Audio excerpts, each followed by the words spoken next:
And after receiving a number of prestigious awards, include one this past fall, URMC's Dr. Lynne Maquat, she's not slowing down. No, she is not. Her discovery of and subsequent work on what's called nonsense-mediated mRNA decay, the process that helps make sure the body uses genetic code as it should, well, it could cure a number of terrible diseases. She sat down with me in her lab to talk about her journey.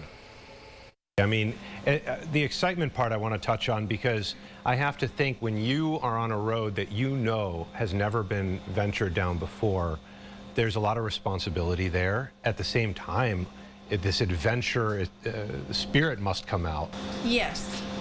Well, I do have to say that my primary motivator has always been fear, and I would say that that was in the forefront. But I loved what we were doing, and I loved working with the postdocs and the graduate students and the technicians in my lab. We were a team, and so that was the excitement.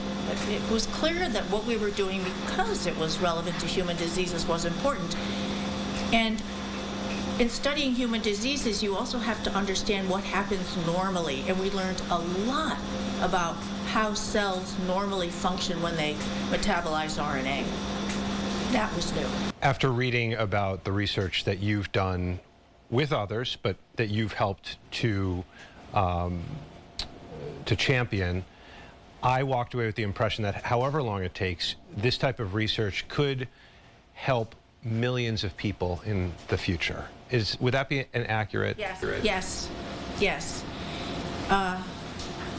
And I think we've learned so much about what RNA normally does and what goes wrong in disease. The idea of personalized medicine is key now, and we're developing the tools that we're going to need. Hopefully there'll be earlier and earlier diagnosis of genetic disorders and treatments, cures. Wouldn't that be great? So obviously when you do this type of research, you have various companies that are going to be very interested in using it, exploiting the research. How does that affect us in the Rochester area? Many of us are funded by companies because they have capacities in ways that we don't, and vice versa. And we're very excited about being named a New York State Center of Excellence in RNA Research and Technology, together with the RNA Institute in Albany. And this provides us with a pot of money to do a number of things. Obviously, you're a woman in science, which is much more common now than it was when you started.